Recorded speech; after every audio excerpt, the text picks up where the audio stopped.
They're luxury, romance, and money in motion. They are as exclusive as a private jet and as expensive as a mobile mansion. The craftsmanship make these cars a Rolls-Royce of rail cars. Opulent, elegant, one-of-a-kind vintage rail cars hitching a ride, transporting train travel from a time gone by into the 21st century. All aboard! We're about to take you for an incredible ride on board the most unusual, the most over-the-top rail cars in America.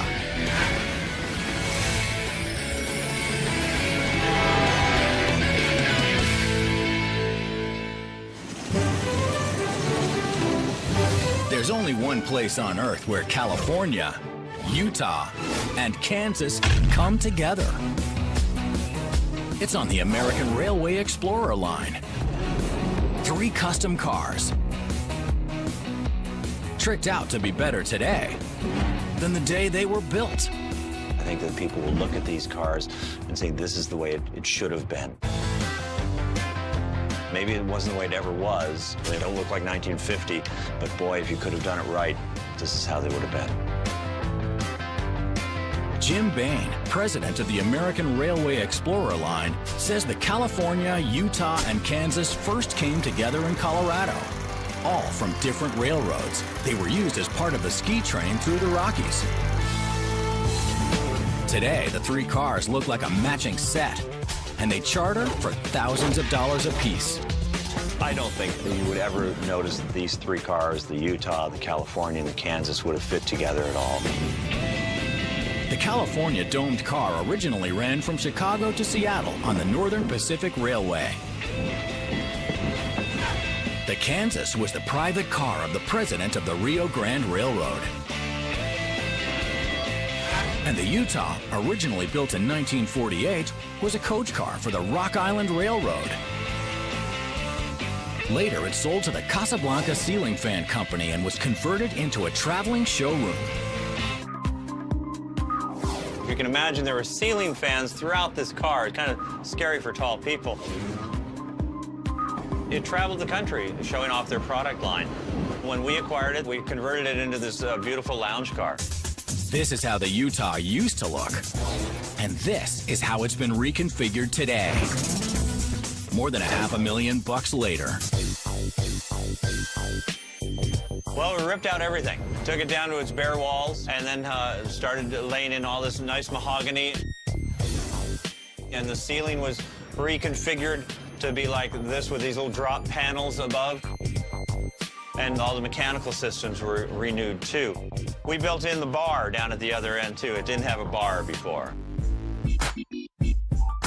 And Jim says no matter where the train tracks lead the Utah, its bar is now called Best bar in town. The Utah, along with the California and the Kansas, now look like they were made for each other. And that's all by design. There was a great deal of influence from the Orient Express. Owner had gone over and had ridden the Orient Express and came back with a vision of how he wanted these cars to be. So we created cars that look like the Orient Express, but in America. There was only one person who could make that happen. Mr. James Park of London was involved with the renovation of the Simplon Orient Express train, and so we had him come over and he did the architecture for these cars. All 3 cars are decked out in deep, dark mahogany, accented with a bird's eye maple. A rare combination that you may not be able to find anywhere else. We take a lot of pride in that. The woods, as we understand now, would be almost impossible to get because the hardwoods are so hard to find anymore. Even the partition doors that separate the sleepers in the California are made out of mahogany. Beautiful and still functional.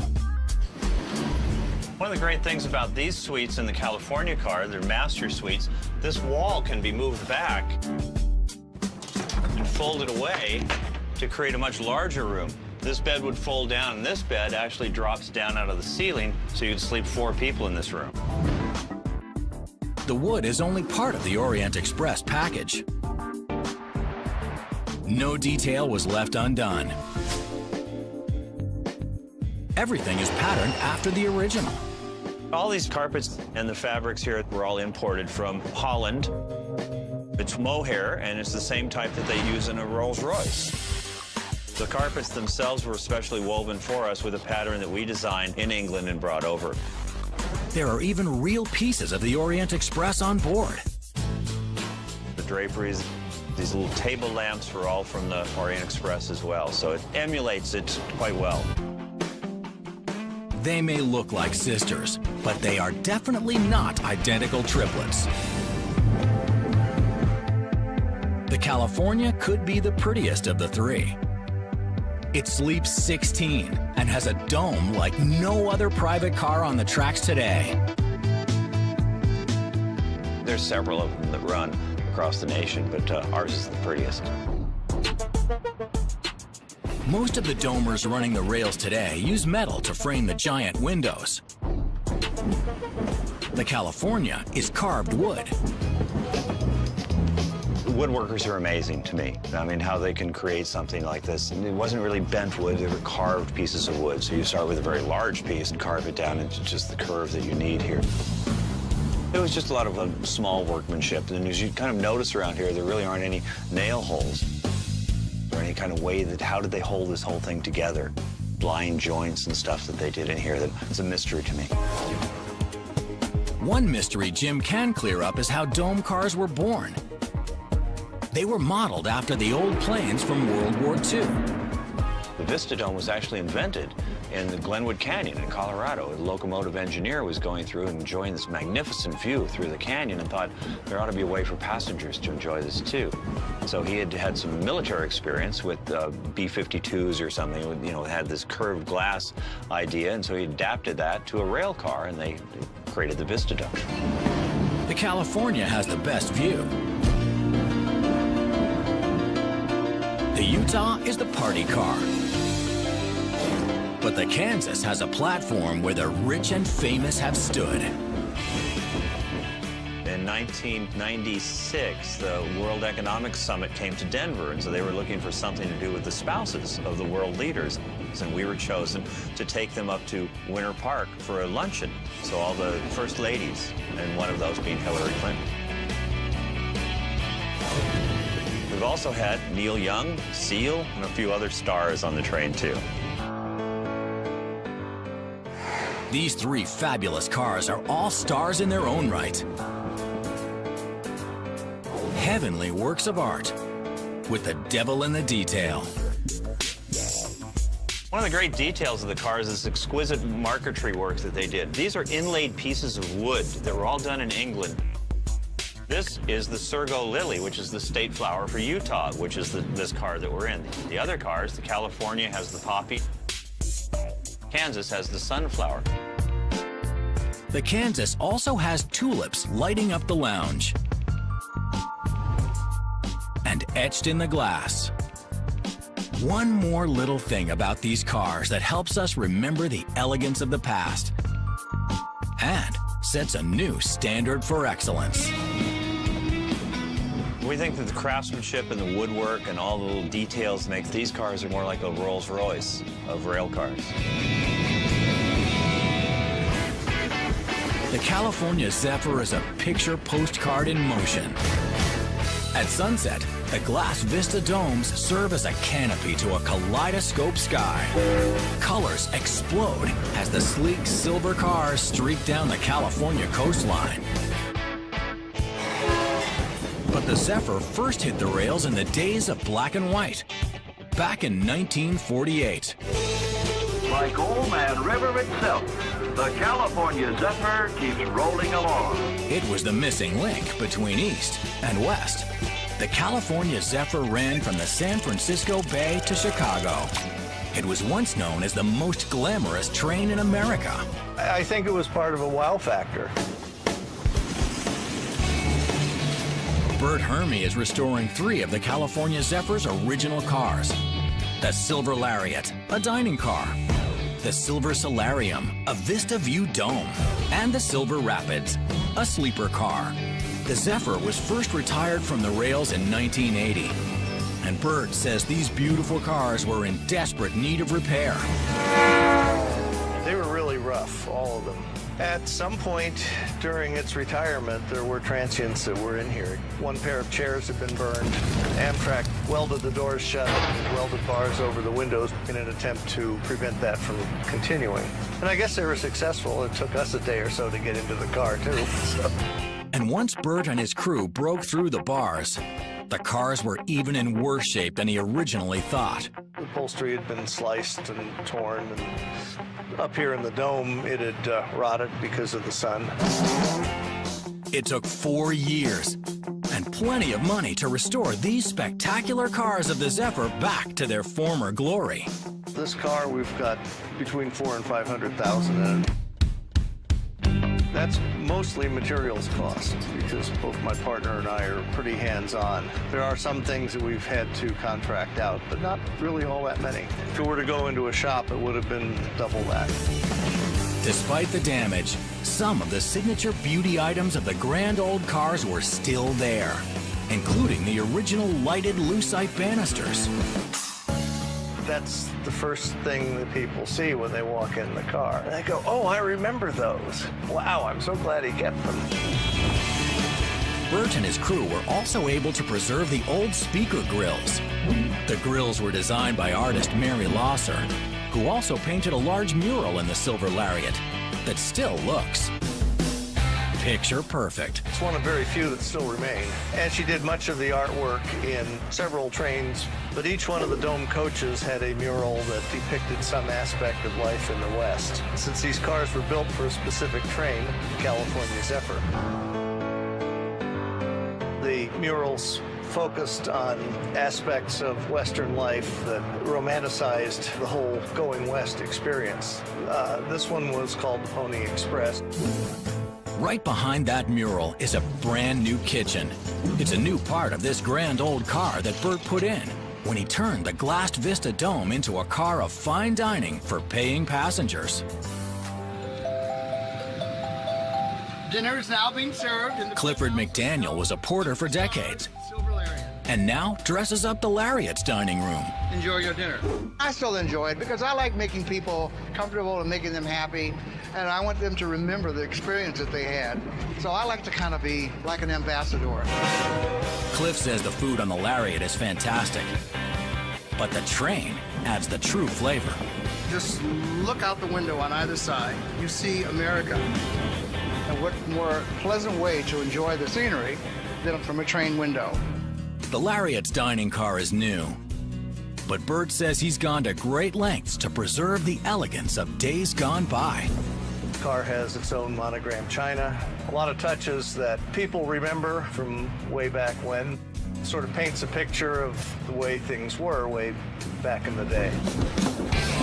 The Silver Rapids is a sleeper car with 6 double bedrooms and 10 roomettes. They've been completely restored and still convert from a sitting room to a bedroom in a matter of minutes. When the bed comes down, the sink folds up and flushes out the side of the train. The sink is very similar to what you might see in an older cruise ship or something. It empties by folding it up into its stowed position. The Silver Solarium combines slumber and spectacular views.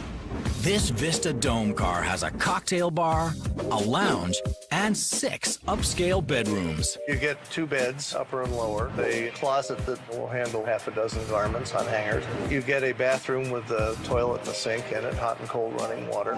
You get seating area for 2 or 3 people when it's in day service. If guests wish to eat in their rooms, there are Pullman tables available. They're quite versatile cars. Another one of the hidden jewels of the Solarium is the elaborate artwork of the bar. The bar is original. It has its original carved linoleum front. The original paint job on it still exists under the paint job that's there now. And it would be our hope one day to restore it. It's a wonderful piece of artwork. just like the rest of the California Zephyr. It is a bygone piece of Americana. These simply aren't available anymore. Preserving the car is also a means of preserving a bygone era of service. Enjoy your dinner. Bon appetit. Panache that you're just not going to see today.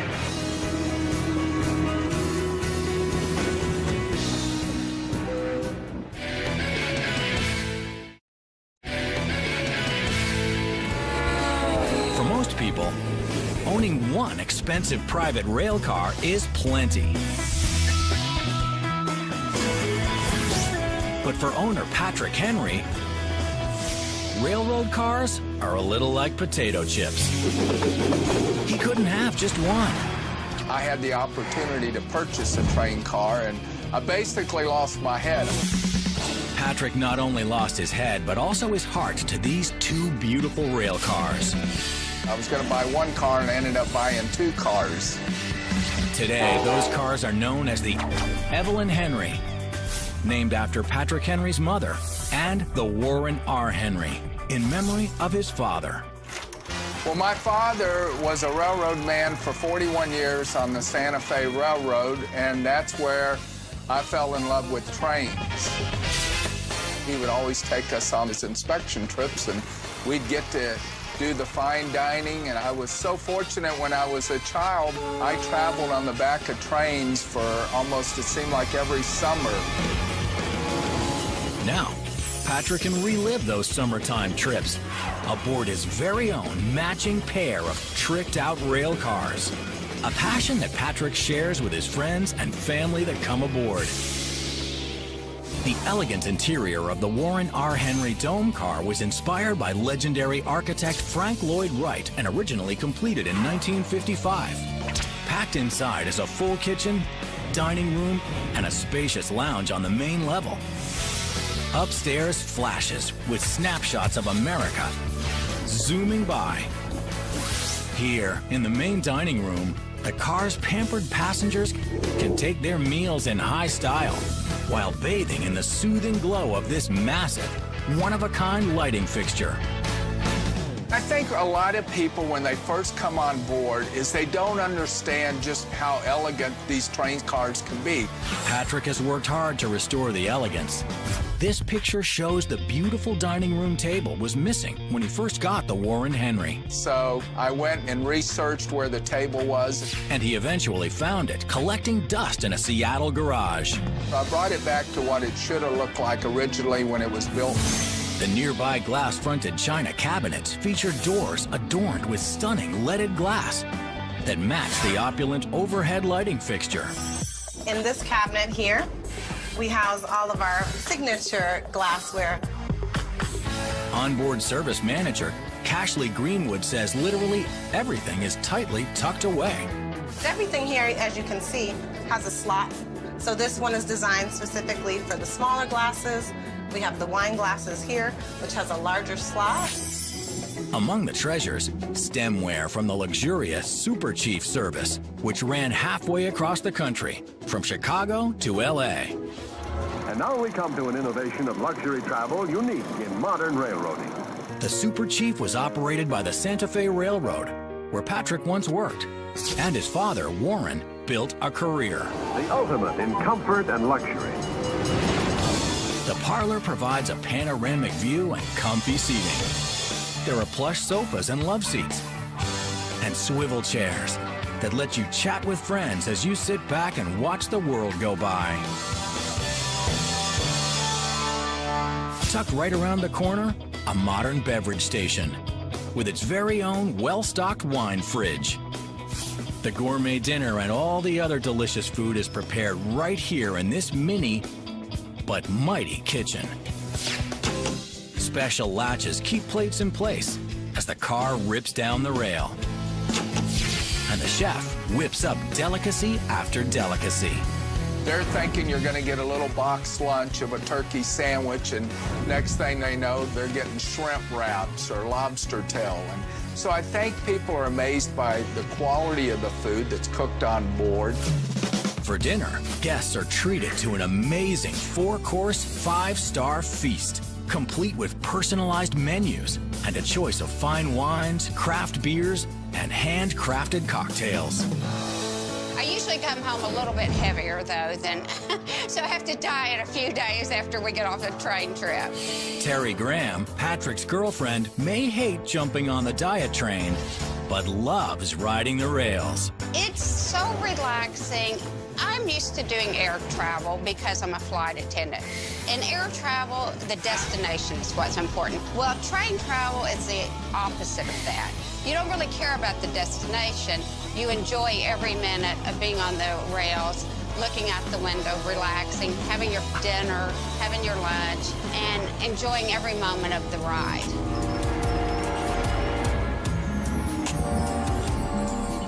And when it's finally time to turn in, Terry and the other guests make their way to the Evelyn Henry. Patrick's beautiful private sleeping car was built in 1954 and sleeps up to 14 people in one master suite and 6 double bedrooms. I think one of the best parts of riding on the train is the rocking motion. We have so many people tell us they sleep better on the train than they do in their own house because of the slow rocking motion. The double bedrooms feature private vanities with hand linens and essential toiletries and direct access to a semi-private bath with all the amenities, including tiled showers. And for those who demand the best of the best, there's the Grand Canyon. The deluxe master suite with a spacious brass bed for 2, plush quilted bedding, and a totally private master bath where you can enjoy a hot, relaxing shower. And then slip between the covers and let the rhythm of the rails rock you to sleep.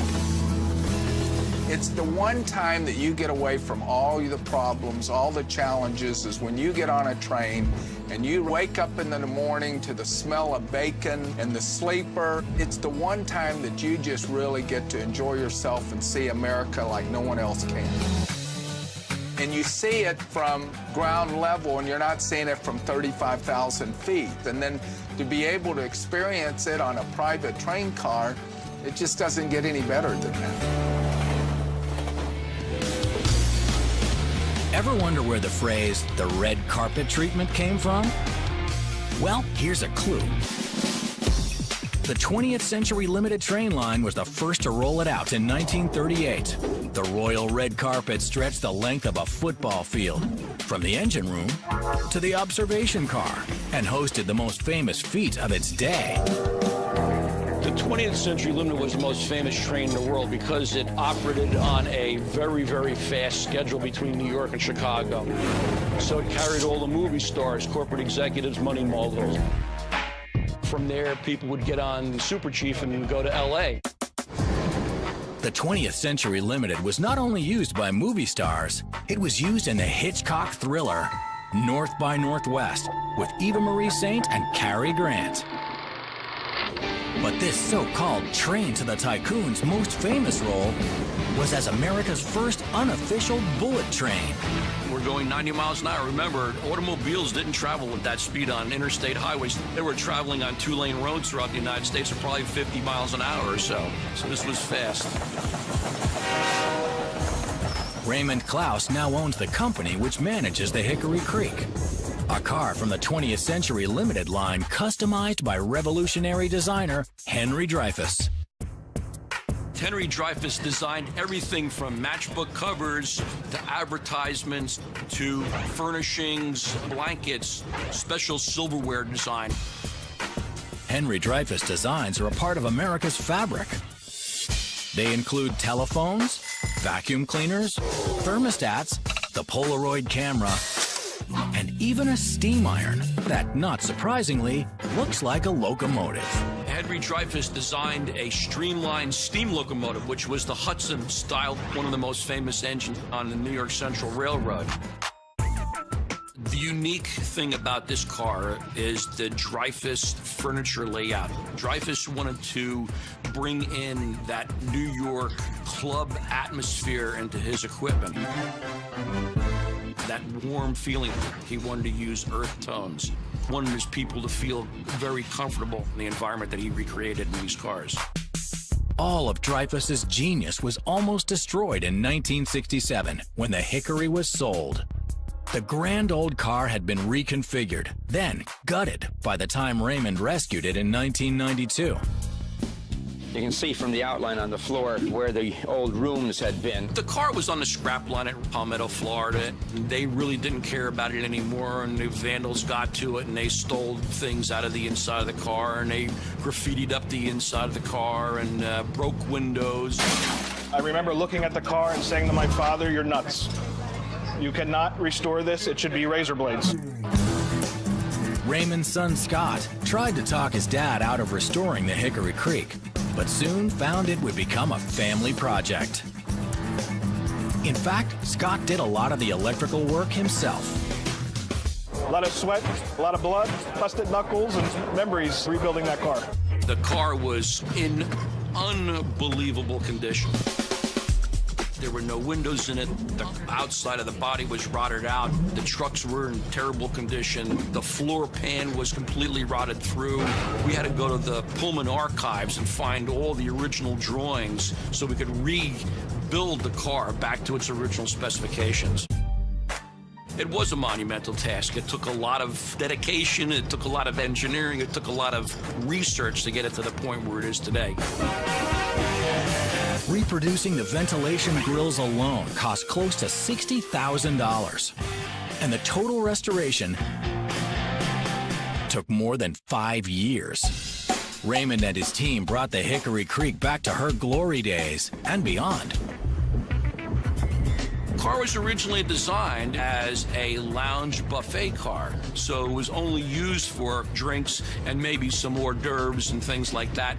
And then people would come back here traditionally, listen to the radio, have a smoke, a game of cards with their friends, and enjoy the scenery. This proud piece of the 20th Century Limited line is now ready to ride into the 21st century. The car is currently Amtrak certified for 110 miles an hour, and we've reached that speed of 110 miles an hour with this car.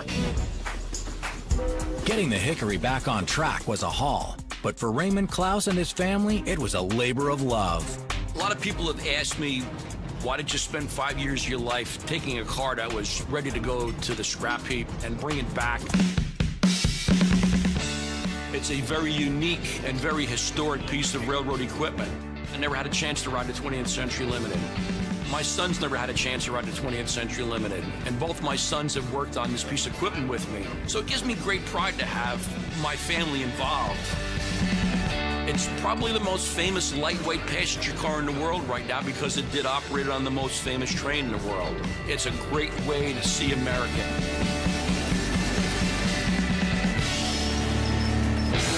Every tricked-out train is unique and brings something special to town. But this next beauty could be called the Ringleader.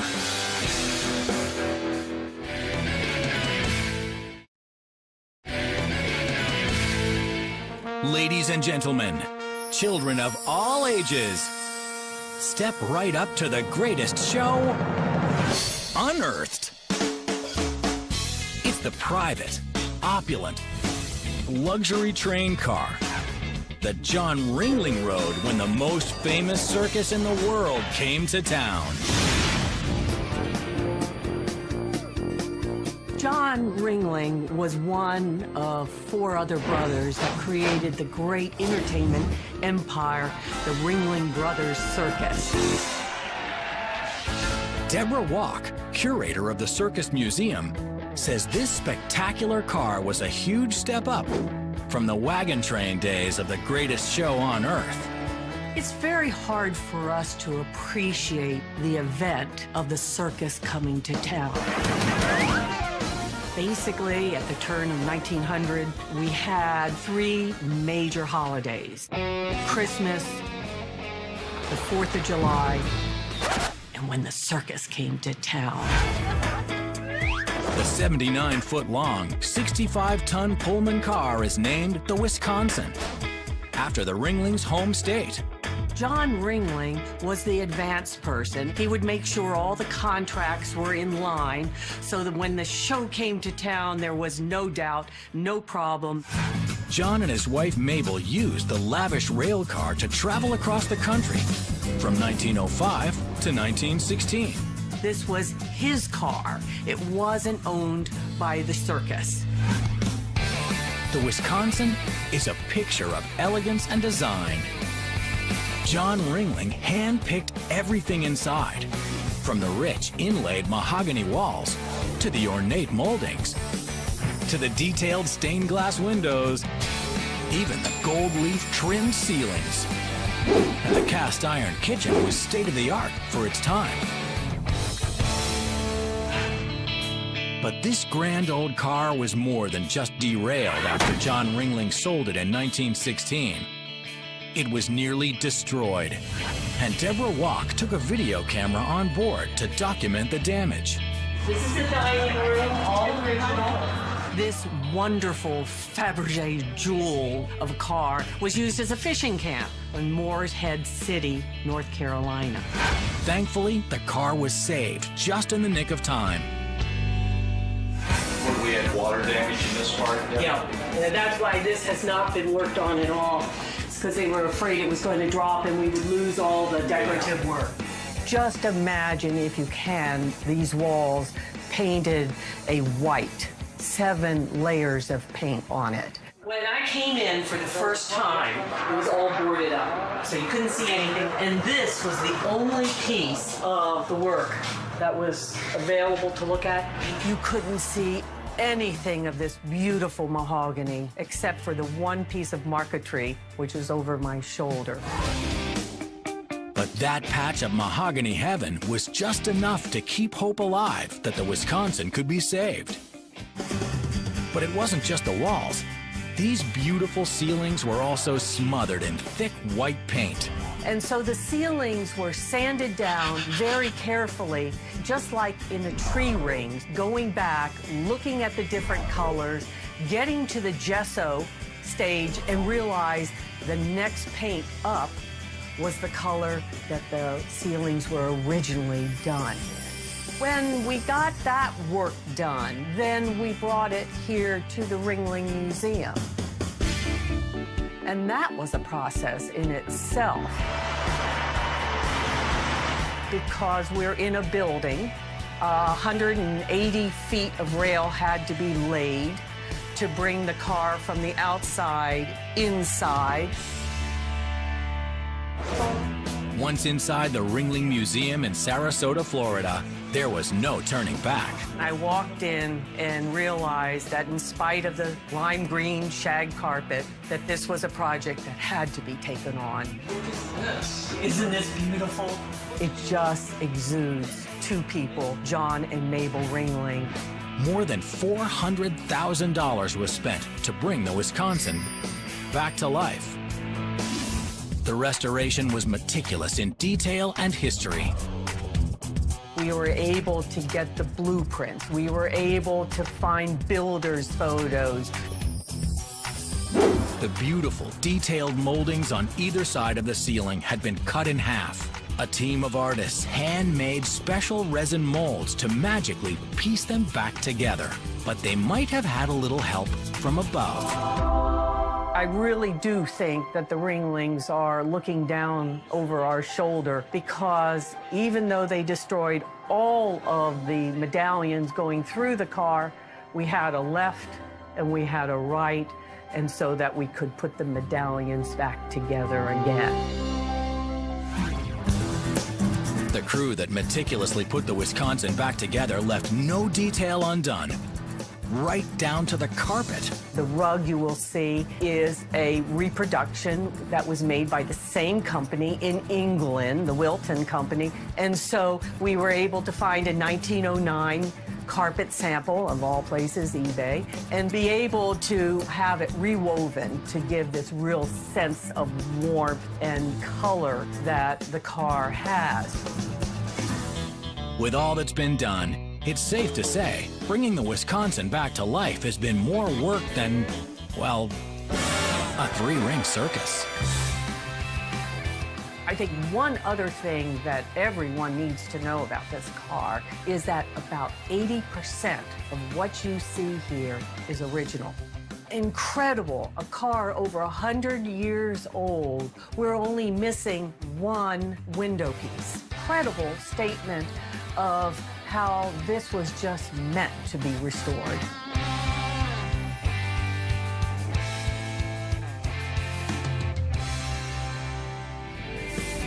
If you are ever standing on a corner in Winslow, Arizona, there truly is quite a fine sight to see.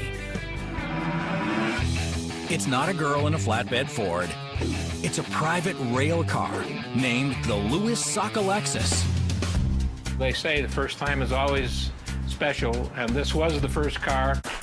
It's got a lot of history. I mean, I watched my kids grow up as we built the car, so it does have a lot of special meaning to me. Mike Solwitz is a doctor, but he's the first one to tell you he should have had his head examined for buying the Sockalexus. I bought it because I was ignorant. This particular car was my first foray into railroad private car rebuilding, and I didn't know any better. I was enamored with the car. I liked the history of the car. I've always liked the Pennsylvania Railroad. I liked lounge cars and bedroom, so it had a little of both. But if I had it to do over again, I would have never bought this car. Subsequently, I bought 3 or 4 other cars and learned that what I had to do on this car was monumental compared to what most people have to do on their cars. When Mike first bought the car in 1980, he thought it was a steal, especially at the price. Don't let this get out, $1,000, which I had to justify to my wife, who thought I had lost my mind, and maybe I did. And then it's been a series of checks ever since. You see, back then, the Sockalexus was not nearly the beauty it is today. In fact, the doctor says if the private rail car had been one of his patients, he would have told the ER nurse to prepare the family for the worst. I would tell them, notify the family that the chance of this patient making it is probably 1 in 1,000. The Sockalexus first hit the rails in the late 1940s as part of the Spirit of St. Louis on the Pennsylvania Railroad. It was a car on their flagship train from St. Louis to New York. Mike and his family spent 3 years working to rebuild the Sockalexus. Then he moved his medical practice and was forced to sell his very first precious private car. I was busy setting up my practice and really didn't have the time to devote to the car, so I thought I probably should sell it. Maybe later on I'll get into another car. Another car? Or the same car? Yep, Mike never lost track of his first love, and in 1994, believe it or not, he made a trade offer to get the Sockalexus back. I've got this Mercedes. Would you be interested in trading the Mercedes for a railroad car? And we dickered back and forth for several months. I think I threw in a Jeep and a trailer as well. We did the trade. My wife comes to see the car that she traded her Mercedes for, and all she can see is an empty car that looked just like it did when we sold it. But Mike knew something his wife didn't know. The guy he got it back from had spent a ton of money to rebuild the undercarriage of the car. He bought the car, and then he proceeded to literally rebuild this car structurally from the ground up. There are photos that show the car devoid of floors and walls. And you're looking at the main center beam of the car with the earth down below it as they stripped everything out and then put it back together. Today, the Sockalexus is a picture of Art Deco perfection. The luxury lounge, once in ruins, is now littered with railroad classics. Etched glass reflects this grand car's glory days. This sandblasting was taken off of a Pennsylvania Railroad schedule from the late 1940s. One of Mike's greatest treasures is this replica of an old radio he and his grandfather used to listen to Cleveland Indian baseball games. The name Louis Sockalexis was the Penobscot Indian who lived in Maine, who was a baseball player for, at that time, were the Cleveland Spiders. They later became the Cleveland Naps in honor of Napoleon Lajoie. And then in 1912, the Indians was the name that was picked in honor of Louis Sockalexis. The Sockalexis celebrates the past, but embraces the future. The cold metal walls have been replaced with warm wood. 2 of the 3 bedrooms have been converted to mirror one another. They now have bunk beds and bookshelves. And there's a shiny new stainless steel kitchen. A labor of love that's turned a $1,000 investment into a lot of blood, sweat, and money. There's well over $500,000 in the car. And any private car owner in the country will not blink an eye with that figure because they know what it takes to rebuild a car. Could you bleep that out for my wife? Mike Sulwitz says his wife has actually been with him every step of the way. Even designed the special cabin doors. A lot of people remark about the wooden doors, and then we have to tell them that these are metal doors that my wife managed to put a faux finish on. But it was Mike's passion that wouldn't let the Sockalexis die. It must be the doctor in him.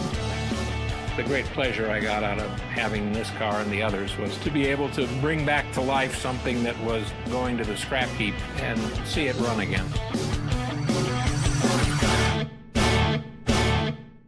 Train tracks lead the Utah. Its bar is now called Best bar in town. The Utah, along with the California and the Kansas, now look like they were made for each other.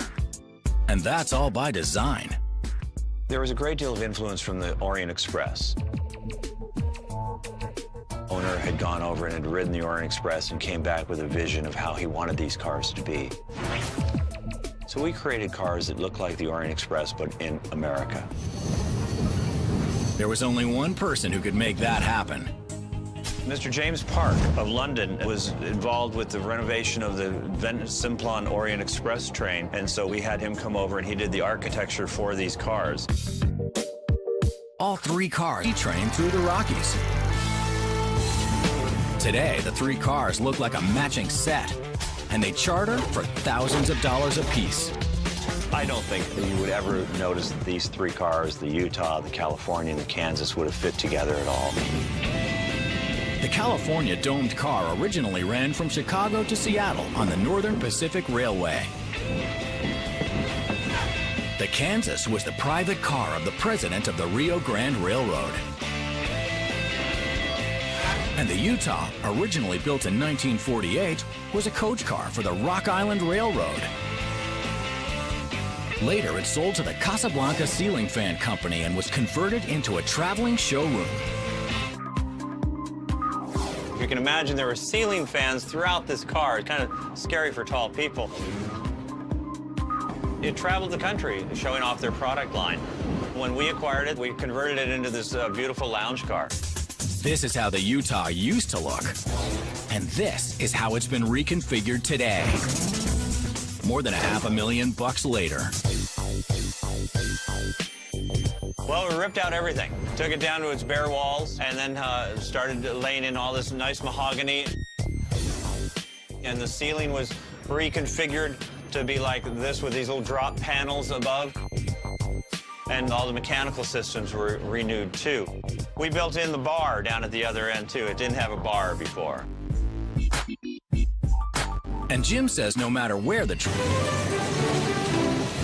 there's only one place on Earth where California, Utah, and Kansas come together. It's on the American Railway Explorer line. 3 custom cars.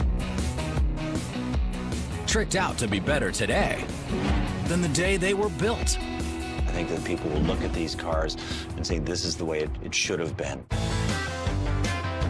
Maybe it wasn't the way it ever was. They don't look like 1950, but boy, if you could have done it right, this is how they would have been. Jim Bain, president of the American Railway Explorer line, says the California, Utah, and Kansas first came together in Colorado. All from different railroads. They were used as part of the ski. They're luxury, romance, and money in motion. They are as exclusive as a private jet and as expensive as a mobile mansion. The craftsmanship make these cars a Rolls-Royce of rail cars. Opulent, elegant, one-of-a-kind vintage rail cars hitching a ride, transporting train travel from a time gone by into the 21st century. All aboard! We're about to take you for an incredible ride on board the most unusual, the most over-the-top rail cars in America.